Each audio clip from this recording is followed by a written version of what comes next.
This is the Varsity Sports Show on ESPN 97.5 and 92.5. Your home for youth, high school, college sports, and you. Empowering education and enabling dreams.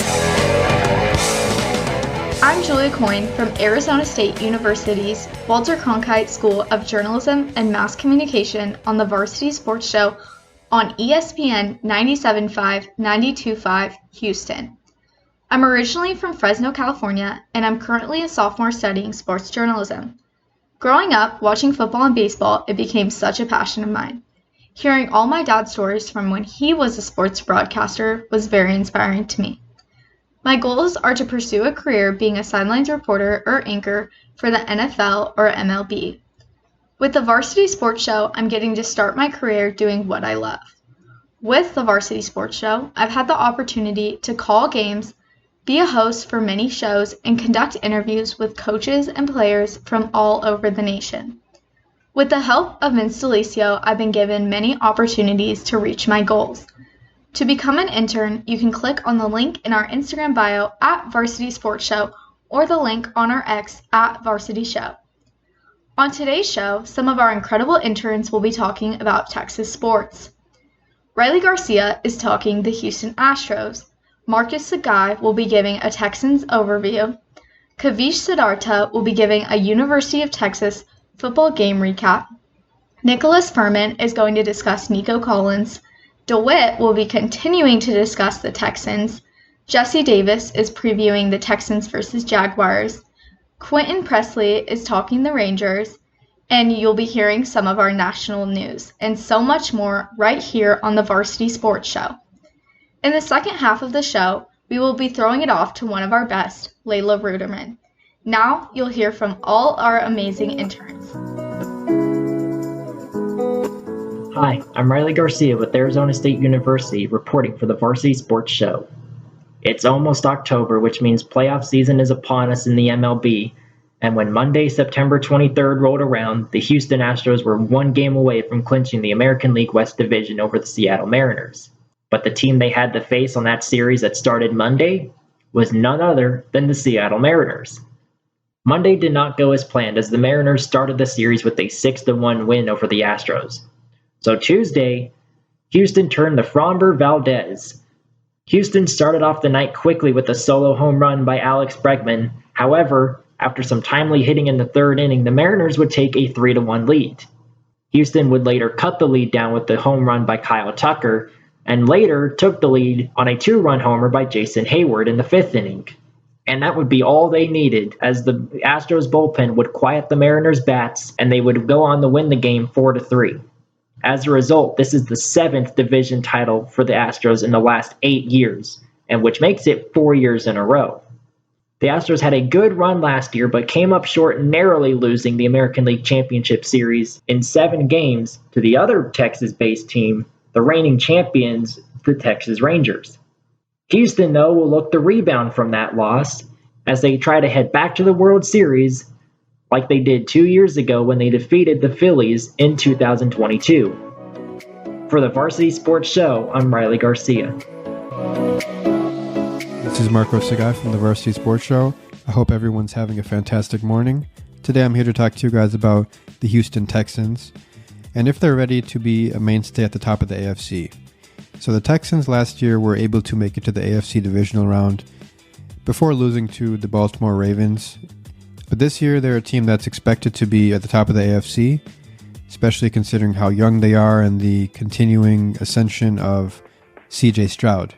They've also added a couple of pieces in the offseason like Stefon Diggs and Joe Mixon, as well as Danielle Hunter, but they've lost some pieces as well in the offseason on defense, specifically with Jonathan Grenard and Blake Cashman. So how is this team going to be able to reach the top of the AFC where you have some consistent teams up there like the Kansas City Chiefs, the Baltimore Ravens, and the Buffalo Bills? So this past week, the Houston Texans lost to the Minnesota Vikings, and it wasn't a very close game. There were a lot of mistakes, a lot of penalties for Houston, untimely errors, but CJ Stroud and DeMeco Ryans have been echoing a similar message in their post-game comments, saying this really isn't indicative of who they are as a team. Yeah, they lost 34-7, but they know they're better than that, and they just have to correct the little things, and they're able to be a better team moving forward. D'Amico Ryans talked about how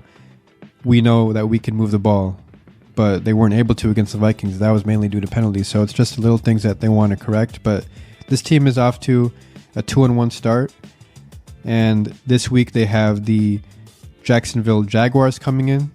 So yes, they are an inexperienced group, but this team has total confidence that they'll be at the top of the AFC again this year. This was Markos Syegaye from the Varsity Sports Show. This is Kavish Siddharta from the Cronkite School of Journalism at ASU with Varsity Sports.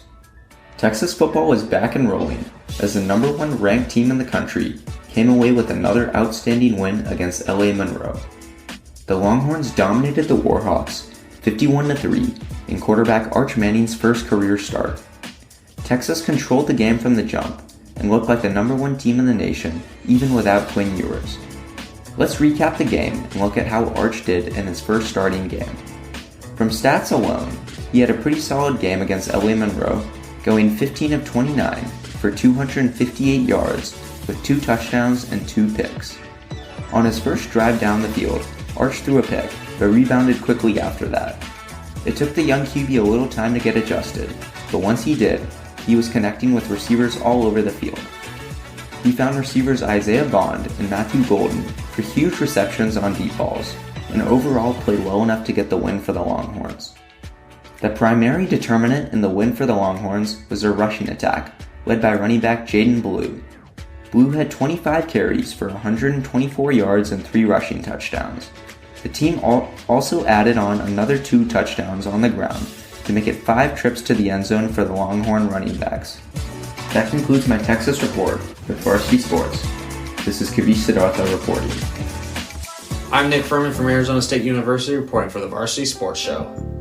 Houston Texans wide receiver Nico Collins has been a standout this year in the NFL. Through 3 games, Collins has 338 yards receiving, which currently is the most receiving yards in the NFL. Collins was drafted by the Texans in the 3rd round in the 2021 NFL Draft. Collins went to the University of Michigan, where he showed the potential to be one of the top receivers in the NFL today. During his time at Michigan, Collins tallied up a total of 1,388 yards receiving and had a total of 13 receiving touchdowns.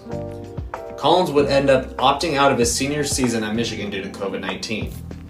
In his first 2 seasons with the Texans, Collins would only have a total of 927 yards receiving and 3 receiving touchdowns. But last year, Collins would have his best year yet and have his first 1,000-yard receiving season. Collins had 1,297 yards receiving, 8 receiving touchdowns, and averaged 16.2 yards per catch. Collins would continue this into the playoffs last season and have 164 yards receiving and 1 receiving touchdown. Collins was in the top 10 of total receiving yards last year. Collins has picked up right where he left off last season. Not only is he first in receiving yards, but his average per catch went up from last season to 18.8 yards per catch. Collins is also averaging 112 yards receiving per game so far. Collins looks to finish on top as not only is the team's leading receiver, but lead the NFL in receiving yards. Collins is looked at to be one of the top wide receivers in the games today and beyond. For the Varsity Sports Show, I'm Nick Furman reporting. I'm Dawit Gebremarien from Arizona State University for the Varsity Sports Show. Coming off a huge Sunday night primetime victory over the Chicago Bears, C.J. Stroud and the Houston Texans look to keep their unbeaten record alive as they headed to Minnesota to face the 2-0 Vikings. Yet the game did not go as planned for Stroud and the offense, as they had a rough outing against a dominant Minnesota defense. The Texans' offense was held scoreless in the first quarter and did not get their first score until 3:56 left in the third quarter on a pass from C.J. Stroud to Cam Akers. Stroud went 20 for 31 for 215 yards and 1 touchdown, as the Texans only scored 7 points all game. This was the first time in 10 starts that Stroud had been picked off, as he threw 2 interceptions in the game. Give credit to the Vikings defense for causing a lot of havoc all game, as he created 2 turnovers and sacked Stroud 5 times. Stroud and the Texans look to regroup and will face the 0-3 Jacksonville Jaguars at home in Week 4. The Jaguars are coming off an embarrassing loss to the Buffalo Bills, as they gave up 47 points. The Jacksonville defense is coming into this Week 4 matchup, giving up 252 passing yards and 28.3 points per game to the opposing team. Stroud and the offense could be in for a huge bounce-back game as they look to keep control atop the AFC South Division. For the Varsity Sports Show, I'm Dawit Gebremarien. You heard it here on the Varsity Sports Show from some of our incredible interns. With the NFL and MLB seasons underway, it's the best time of the year to talk sports. With the Varsity Sports Show, we have college students from all over the United States covering sports across the nation with our Houston show today, as well as our Arizona show that runs on Saturday mornings on KDUS 1060. When we get back from the break, you'll hear from Vince D'Alicio and I for an intern spotlight on myself, my journey to becoming a sports journalist, some of my goals, and how I got into journalism. I'm also going to talk about some of the incredible things I've gotten to do as an intern and how it has helped me become a better journalist.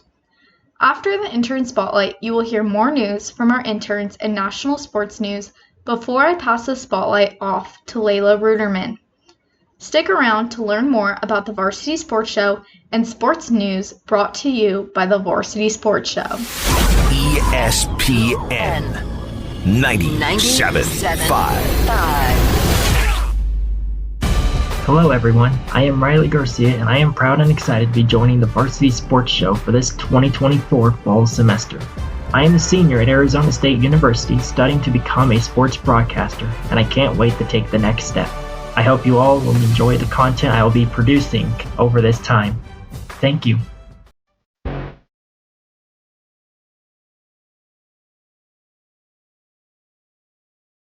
You're listening to the Varsity Sports Show on ESPN 97.5 and 92.5.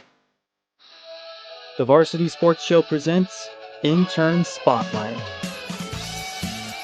All right, guys, welcome to the Intern Spotlight. As you know, and having listened to the show for a while, those of you folks that are veterans of tuning into the Varsity Sports Show know that we use this time to get to know our co-hosts. And once again, we are doing it here in this segment with our very own Julia Coyne. And let's start off and get to know Julia. So, Julia, first of all, thank you for hosting this week. I know that you've got a segment already under your belt. We're on segment number 2, but let's back up a little bit and let's talk about how you got involved with journalism. Now, you grew up in Fresno, California. This is our Houston audience, but you're from the Central Valley. Where did the interest in journalism come in? Yeah, so growing up, I always enjoyed watching the news and watching football. I mean, I probably went to my first football game at 6 months old. So I have just grown up always loving football. My brother played, my dad played. They were super invested in our high school football. And so we went to a lot of Fresno State games and I just loved it. I loved doing it. And then later on throughout high school, when I was trying to figure out what I wanted to do, I grew up watching Erin Andrews on TV, Holly Rowe, all those people. And I was like, this is what I want to do. And at the time, I didn't even think it was possible. And then looking more into the Walter Cronkite School at Arizona State, I realized I can do this. And so I decided to major in sports journalism. And so far, it has been incredible. I'm getting to do all the things that I want to do. There are some amazing schools out there that specialize in journalism. Even in the Houston area, we've got the University of Houston, we've got Texas Southern, among others. This internship offers you an opportunity to work with your peers all over the country.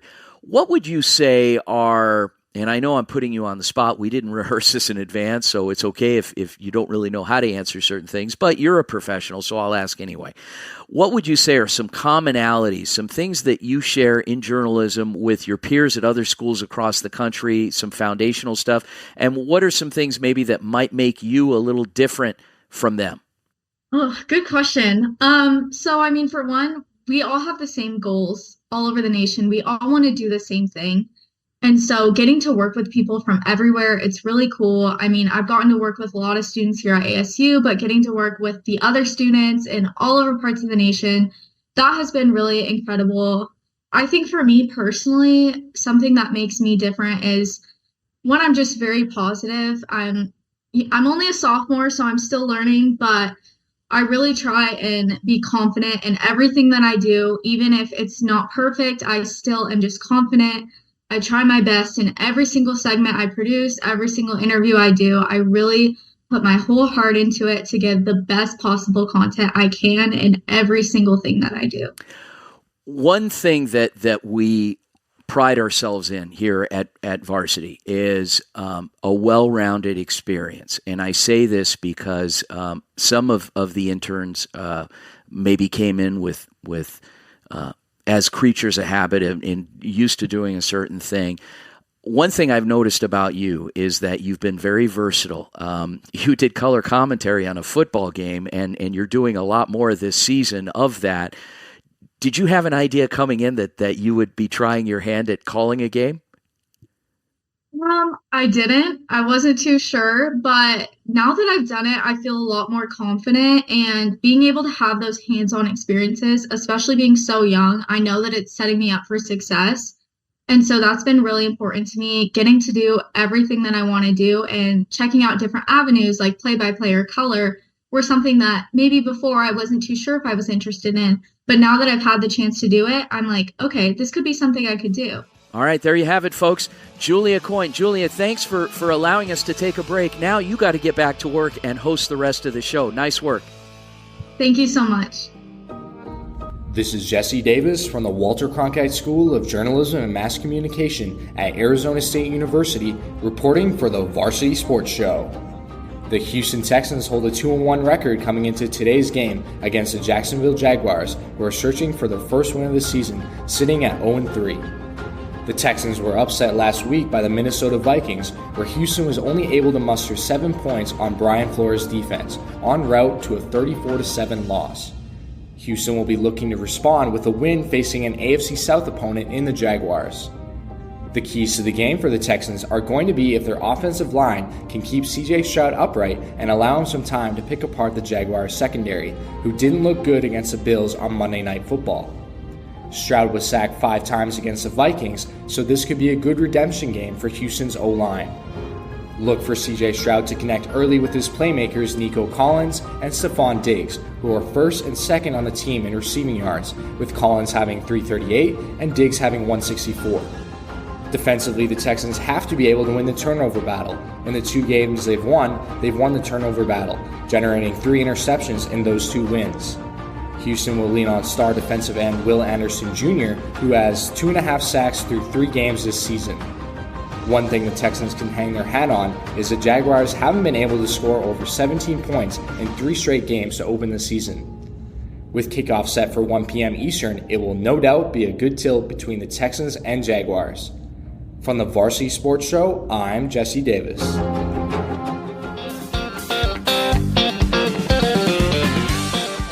What's good, Varsity Sports Show? I'm Quinton Pressley, and today I'll be recapping your Texas Rangers 2024 campaign. The people of the Lone Star State know that it was a rough one this year for the Rangers.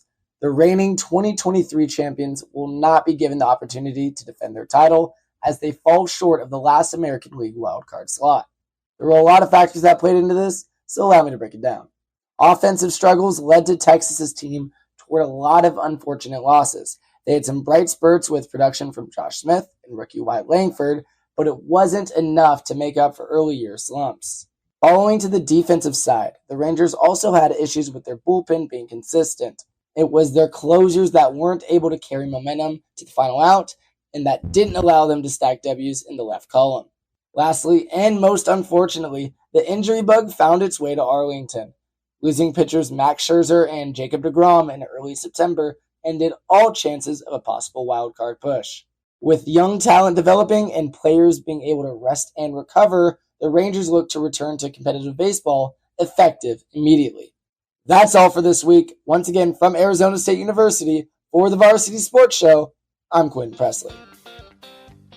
Hello everyone, my name is Kiana Watchman from the University of Arizona, reporting for the Varsity Live Sports Show.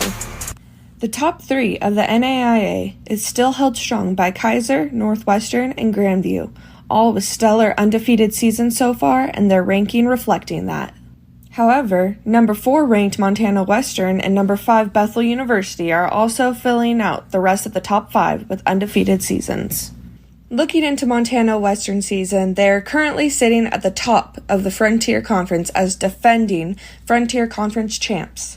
The biggest game of the season so far for the Bulldogs was against number 3 ranked College of Idaho. This upset was credited to quarterback Michael Palandri with a career high of 416 passing yards against the Yotes. Montana Western has racked up 2 conference wins against College of Idaho as well as Eastern Oregon University. A confidence boost with a win against D3 Lewis and Clark College has also prepared Montana Western as they take on ranked number 14th Southern Oregon University.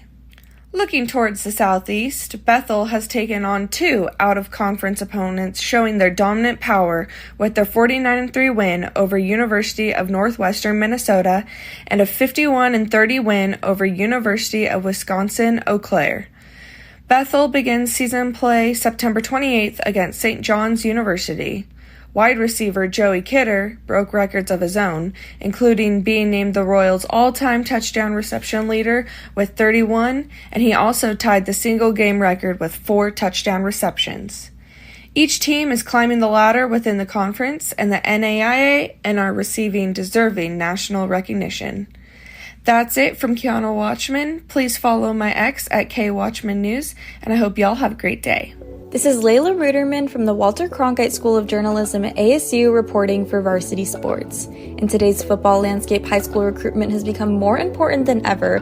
Here are some of the up-and-coming 2025 quarterback recruits from the Midwest that you should be looking out for. Starting things off with Bryce Underwood, arguably the top QB recruit out of the 2025 class. The 6'4", 5-star quarterback is from Belleville and has led a career record of 40 wins with only 2 losses. After 41 offers, he is officially committed to play at LSU. Next up is Tavion St. Clair, another strong quarterback emerging from the Midwest. Known for his tight spiral throws, St. Clair is from Ohio and will continue his career there as he is committed to Ohio State. Another 2025 quarterback to keep on your radar is Ryan Montgomery, the 6'3" quarterback out of Ohio. He ranks within the top 10 quarterbacks in the nation and has 27 offers, but committed to go to Georgia back in April. Those are some of the top recruits in the Midwest, and who knows, you might just be hearing their names called in the next couple years. Make sure to tune into Varsity Sports to keep up with all things Arizona sports. Thank you so much to our amazing interns at the Varsity Sports Show. Don't go anywhere. Our very own Leila Ruterman will be taking over as host to give you more updates on Texas sports, including Rangers updates, University of Texas football, and some of the best high school recruits. Once again, I'm Julia Coyne with the Varsity Sports Show. ESPN 97.5. Hey, what's good, Varsity Sports Show? My name is Quinton Pressley, and I'll be a senior at Arizona State University studying sports journalism. In fall 2024, I'll be joining the broadcast and production team, and I'm very excited to be bringing coverage about high school and college sports week in and week out.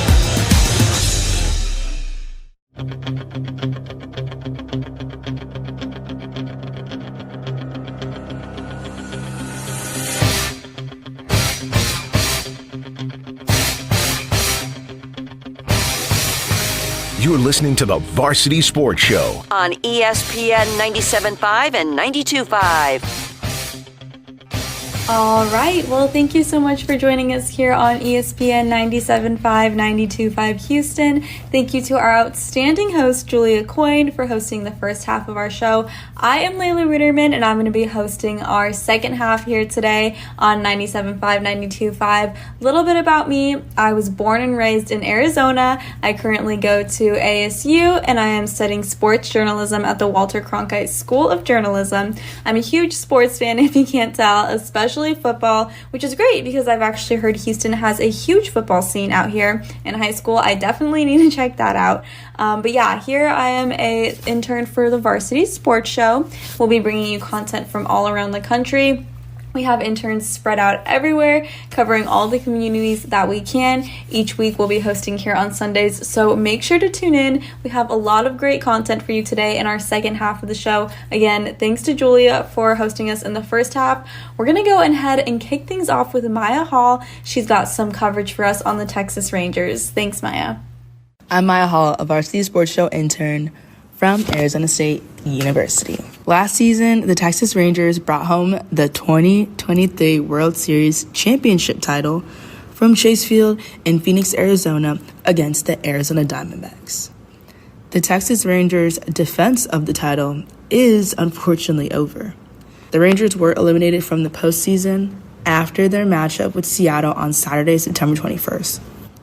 The Rangers were unfortunately not able to maintain a top spot in the AL West the same way that they did last year. Actually, Texas has not led the division since May 11th.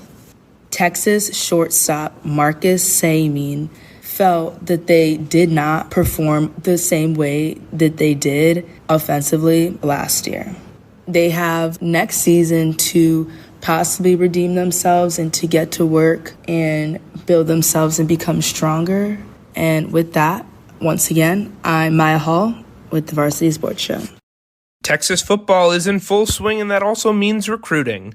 There are just a few uncommitted players left, with 5-star wide receiver Michael Terry being the highest-rated recruit yet to commit. Terry from Alamo Heights has received 3 crystal ball predictions to the University of Texas via 24/7. The wide receiver also has offers from the University of Oregon, Texas A&M, Nebraska, and Baylor. John Turntine III, the top-ranked recruit in Texas in the 2026 class, has also received a crystal ball to the University of Texas, as he took an unofficial visit this past summer. The tackle from North Crowley is set to be one of the top offensive lineman recruits in the country. The number 2 ranked player in the state, running back Davian Grosset, seems to be narrowing down his list to 4 schools: Oklahoma, SMU, Tennessee, and Texas A&M. The Lone Star High School product recently received the offer from the University of Oklahoma on September 11th. The number 1 quarterback in the state, Jake Fetty from Del Valle High School, committed to Arizona State this past Sunday, a huge get for Kenny Dillingham and the Sun Devils, as they add the 13th ranked quarterback in the 2026 class. Fetty was considering other Big 12 schools such as Baylor, Houston, and Kansas. Reporting for Varsity Sports, I'm Sam Lanier. This is Matthew Nwakamma for Varsity Sports, reporting from Houston, Texas. Texas football is officially back. They are currently sitting first in the AP poll since 2008. Many people believe that this Texas team is the team to beat in the SEC. Many argue that Georgia or Alabama are the top dogs, but Texas currently has the most complete roster, not only in the SEC, but in all of college football. They have arguably the best quarterback room in the country in Quinn Ewers and Arch Manning. They currently have the best O-line in the country with tackle Kevin Banks Jr. leading the way. He was considered by many as the best lineman in the country and a projected top 5 pick in next year's draft. The defense have many concerns last year, but they fixed it back, getting guys like Andrew Mukuba, Colin Simmons, Trey Moore, and bringing back Jahdae Barron for the secondary. Texas defense looked very elite and up there with the Alabamas and the Georgias in the world in defense, and that renders them to having no weaknesses on the roster. The Texas Longhorns are looking forward to the bye week to prepare for their second conference opponent and longtime rival in Oklahoma in the Red River Showdown in Dallas, Texas on October 12th. This is Matthew Nwakamma for Varsity Sports, reporting from Houston, Texas. Good morning, this is Tommaso Perez reporting for Varsity Sports Show. As the Texas Longhorns continue their reputation as a top college program, Texas holds the third favorite to win the 2025 national title on FanDuel behind Ohio State and Georgia. The beginning of a 12-team playoff format this season shows an increase in the competition. The Longhorns continue to face challenging games, especially the ranked teams like Oklahoma, Georgia, and Texas A&M. The team will remain focused on winning one game at a time and continue to secure a spot in the playoffs. Let's see what the Texas Longhorns will bring us the rest of the season. This is Tommaso Perez reporting for Varsity Sports Show. From Arizona State, I'm Matt Ross reporting for the Varsity Sports Show. The absence of Joe Mixon from Sunday's Texans and Vikings matchup was a major turning point, shifting the game heavily in Minnesota's favor. Without their star running back, the Texans' offensive balance was thrown off, and the Vikings capitalized in every phase of the game. C.J. Stroud, under immense pressure all day, found himself without his usual safety valve in the backfield. The Vikings' defense, led by a relentless pass rush and stifling crowd noise, intercepted Stroud twice and sacked him 4 times. It was clear that the lack of Joe Mixon's rushing threat allowed Minnesota's defense to unleash an unpredictable, aggressive scheme, forcing Houston into costly mistakes. 6 first-half penalties, many of them pre-snap, left the Texans reeling as the offense struggled to find rhythm. Minnesota, on the other hand, took full advantage. Sam Darnold had one of the best games of the season, connecting for 4 touchdowns, 2 of them in the first quarter to set the tone. Without the Texans able to control the clock or grind down the Vikings' defense with a solid run game, Houston never found its footing, eventually falling 34-7. This was a statement win for the Vikings, improving to 3-0, while the Texans now need to regroup, especially in the run game, before facing the Jaguars. For Varsity Sports, I'm Matt Ross, signing out. Hello everyone, I'm Agent Carmona from the University of Florida for the Varsity Sports Show. One of the big signings for the Texans offseason, wide receiver Stefon Diggs, has had a productive start to the season for the team. After a rough second half to the season for Diggs last season, he found a new home and new connection with Texans quarterback C.J. Stroud. Diggs caught 2 touchdowns in the Texans' win over the Colts in Week 1. In his first game back in Minnesota since being traded in 2020, he was the bright spot for them in the loss, racking up 94 yards on 10 catches. Diggs won the Texans' Wire Player of the Game for his efforts. It is impressive to know his production with the team, considering the amount of touches he shares with other great receiving options such as receivers Tank Dell and Nico Collins and tight end Dalton Schultz. Overall, his teammates have noticed his leadership role as captain this past week, and Diggs has cemented himself as a veteran leader for a young team. It will be interesting to see how his season goes moving forward as they continue to build up the chemistry. From the Varsity Sports Show, I'm Adrian Carmona. This is Nicholas Anderson from the Hanks Greenspun School of Journalism at UNLV, reporting for the Varsity Sports Show. With fall right around the corner, that means the upcoming 2024-25 NHL season is almost here and is full of excitement, especially for the Vegas Golden Knights, the Los Angeles Kings, and the San Jose Sharks. The Vegas Golden Knights are looking to bounce back after a tough first-round loss in the playoffs last year to the Dallas Stars. The Golden Knights look to get back to the glorious days, becoming Stanley Cup champions once again. But with the loss of multiple key pieces like Jonathan Marchessault, Chandler Stevenson, and William Carrier, the Golden Knights will have to rely on key pieces to remain healthy, especially for players like Mark Stone, who has had injury issues in recent years. The goaltending tandem of Aiden Hill will be crucial, and continued elite play from Jack Eichel and Shea Theodore will be vital to their success. The Los Angeles Kings look to build on their recent progress and establish themselves as serious contenders in the Western Conference. The Kings had a solid 2023-24 season, finishing 3rd in the Pacific Division with a 44-27-11 record.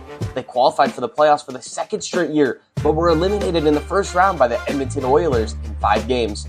Expectations for the Kings are to make the playoffs again, and the goal to advance past the first round. The San Jose Sharks struggled throughout the 2023-24 season, finishing near the bottom of the NHL standings. San Jose has made several moves to accelerate their rebuild. They traded star defenseman Erik Karlsson to the Pittsburgh Penguins in a 3-team deal, acquiring young assets and draft picks in return. The Sharks aren't expected to make the playoffs this season, with preseason rankings placing them near the bottom of the standings. However, their focus will be on player development and rebuild for the future. This is just the beginning of another great season of the NHL, and the Western Conference is looking as stacked as ever. From the Varsity Sports Show, I'm Nicholas Anderson. All right, well, thank you, Nicholas, for that great coverage. We're going to head to commercial, but when we come back, we have some more great content lined up for you guys, including a Texans versus Minnesota recap, so stay tuned. We'll be back. ESPN 97.5. Hello, my name is Samuel Lanier, and I am a current junior at Arizona State University at the Walter Cronkite School of Journalism. I am very excited to be a part of the Varsity Sports Show team as the technical director, and I can't wait to get to work and learn more about my craft and in this industry.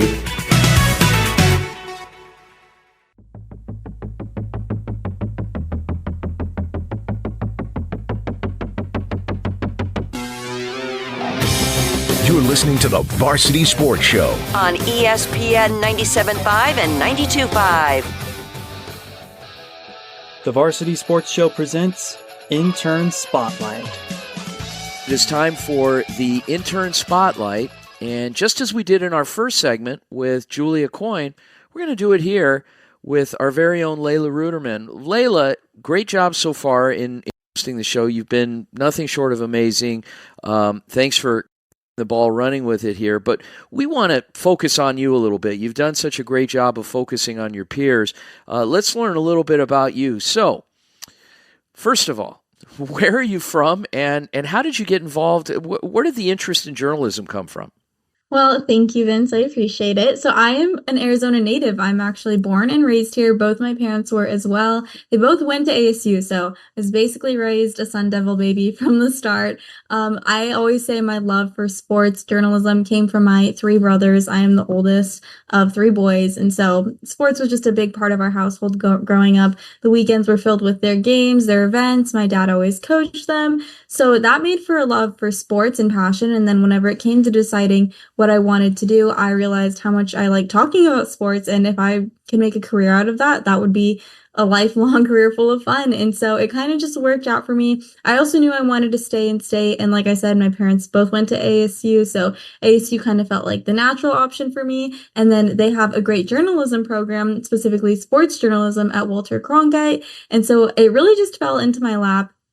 And I loved it here. I'm in my third year now, majoring in sports journalism, and it's been an amazing experience. I've gotten so many fun opportunities just covering sports in all aspects, and then I've recently joined this internship, and it's been a great time. I love working for Varsity. I love the coverage we do, and so yeah, that's just a little bit about me. Okay.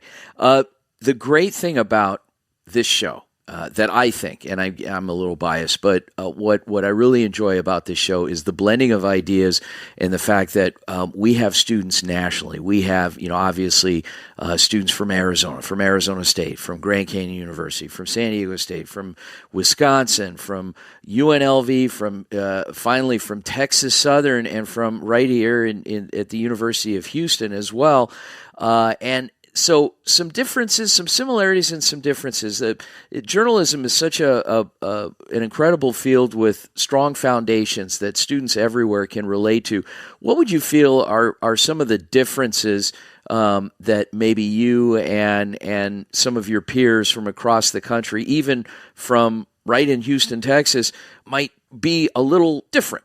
Yeah, so I mean, I love this internship because I'm connecting with so many new people each week, meeting new faces, new names. I would say we all have a love for sports, and that's what unifies us, but there's definitely some differences. I know our Houston interns, they're a little bit further, but we all come together Sunday night. They're just as passionate about the rest of us, about sports, especially what's going on at the high school level. It's funny, I never know who I'm going to meet. Sometimes I just assume, I'm like, oh, they must be from here because I am. But no, I've met friends from all across the country. I know Jess, he's from Canada, and so I was giving him a hard time. He's a Seahawks fan, but it's just really cool because it's not just one type of person. There's so many personalities, and I think that's what makes this internship so great, is we all bring a unique perspective from wherever we are in the country. We're all part of different communities, different teams, programs, so bringing all of that together is what I think makes Varsity so great. What have you learned specifically about covering Houston and the love of sports here? Well, it's funny. I always heard, oh, Houston has a big high school football scene over there, but really looking into it these last couple weeks, it is crazy. I mean, that is the place to be if you want to go to the next level, looking just at some film, their rankings, what they're doing out there. It's amazing. I know Kyler Murray, Arizona now, the Cardinals, but he's a Houston product. So it's just really cool to see what they're going to do out there. I mean, sometimes I wish. I actually just talking to one of my mentors today, and she was saying straight out of college, the best place you can go is Houston. Anywhere in Texas. I mean, they have a great sports market down there. They're always covering stuff. There's always things going on. I would say, yeah, Houston is the place to be right now. Awesome. Short and long-term goals here in our last, not a lot of time, but in our last 30 seconds. What do you want to do in the short term, and where do you see yourself in 5 years? Well, short term, I have about a year and a half left at Cronkite, so I just want to finish strong, keep getting reps, just get as many experiences as I can. And then long term, I would love to be a team reporter, sideline reporter, anywhere on camera, just getting a chance to talk about sports. Awesome. Leila Ruterman from our amazing broadcast and intern team from Arizona State University, but working here in the Houston market. Thanks again, Leila, and good luck the rest of the way, and get back to work. Thanks, Vince. Hello, everybody. My name is Sabir Abdishahid. I'm reporting from Philadelphia, Pennsylvania, at Temple University, right here in the city of brotherly love. As we can see that the city is always in great spirits of football, and this week is no different. We have the Philadelphia Eagles along with Jalen Hurts play against the Tampa Bay Buccaneers and Baker Mayfield. We have seen both challenges from both teams prior to this game, as it both have resulted in 2-1 for their record. The question that's on everybody's mind, especially the Eagles fans, is will A.J. Brown and Devontae Smith be able to come back and will return for this game or any games in the near future for our franchise with the Eagles. They both have very, very grand risk of injury, and they both have been injured in the past. And this matchup and this week will be very interesting to see how Jalen Hurts will maneuver with not even his two most weaponized people within the field. We also have a new center who's going to also have to show out and show up as he always should be, as Jason Kelce has retired. We have seen that the Eagles have clutched a win against the New Orleans Saints last week, with Hurts throwing for 311 yards and Saquon Barkley getting 2 touchdowns within this game. And we can see that this has been a very big adjustment for the Eagles, as they do not have A.J. Brown this season so far yet. But they had Devontae Smith, but he got injured, unfortunately, during the New Orleans Saints game. This is Sabir Abdishahid reporting from Philadelphia, right here, right now at Temple University. And until then, I'll see you guys next time. This is Beckett Parker-Lisk from Temple University with Varsity Sports. We're back on the West Coast, the best coast, looking at Lewis and Clark College, the 1-2 Pioneers, a D3 football program in the Northwest Conference. Coming off the preseason, we're joined by Pioneers starting cornerback Nando Magallanes. Nando, how you doing today? Good, Beck. I'm doing good, man. Just in between classes right now. Got one more class before practice later today. Got meetings and practice. So, yeah, man, just living the life of the student athlete. It's great to hear. Great to hear. Last 2 games have been pretty close. What do you guys need to change going into the season, coming off the preseason? I think biggest thing is that we got to just be more consistent in our play, because we show flashes of good play. We put some series together, but then like the next series we just get gashed by like a big run, at least defensively, you know, in the first 2 games. But this last game, our quarterback went off. True freshman, 430 yards, 5 touchdowns. We put up 39 points against the number 3 team at NAIA. So we just gotta like just clean things up defensively and just be more consistent as a whole team. Offense, defense, special teams. We all just gotta work together, work as one heartbeat, and we'll be good. This week you guys have the season opener against George Fox. What are the expectations you guys have as a team going into this game? Just expectations for us, like in terms of just the team, like we look like as a team, the Lewis and Clark football team, like we don't really worry about who we're playing. We really just like focus on us and focus on like what we're doing play by play.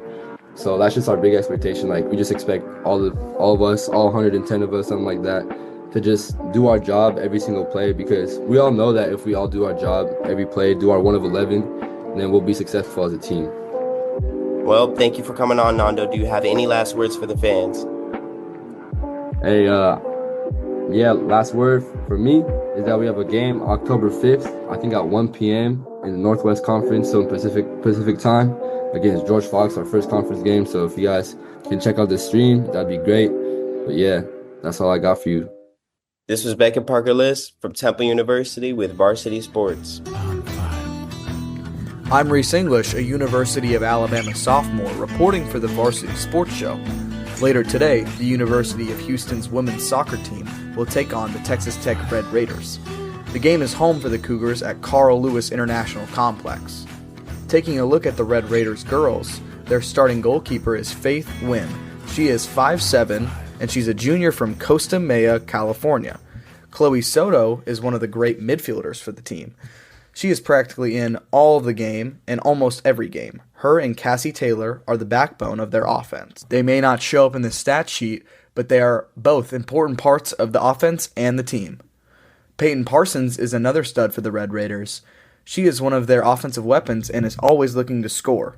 For the Cougars, Juliet Moore is one of the great players. She is a 5'6" midfield senior from Dallas. Moore was formally named to the CSC Academic All-District team in 2023. She is an active offensive weapon ready to take the game by storm. Olivia Dietrich is an amazing goalkeeper for the Cougars. She is a 5'8" redshirt sophomore from Broomsville, Colorado. She will look to stop all the shots coming her way. This will be an intense game later today, so make sure you get a chance to tune in. I'm Reese English, a University of Alabama sophomore, reporting for the Varsity Sports Show. It was a hard-fought battle as the Texans took on Minnesota's Vikings. Both teams came into this game looking to build momentum early in the season. The Texans started strong with an impressive opening drive, but the Vikings quickly responded thanks to their star wide receiver, Jay Jefferson, who broke through Texans' defense for a 6-yard touchdown. In the third quarter, Minnesota's defense stepped up big, forcing a crucial turnover that swung momentum their way. Vikings quarterback S. Darnold capitalized with a 4-yard touchdown, passing to Jay Naylor, putting the team ahead. The Texans, however, refused to back down. They clawed their way back with a late touchdown and a crucial conversion to keep their hopes alive. In the final minutes, it was a game of inches as both teams traded defensive spots. But Minnesota held on for the win, sealing the game with a W. Final score, Minnesota 34, Texans 7. A gritty performance by both teams, but it's the Vikings who came out on top in this one. I'm Kaylin Pickett reporting at Varsity Sports Show. Thank you so much, Kaylin, for that great coverage. And thank you guys for listening to us here on 97.5, 92.5 Houston. I'm Leila Ruterman. It's been a pleasure being your host today. Varsity Sports will be on here every Sunday, so make sure to stay tuned and have a great rest of your weekend, everyone.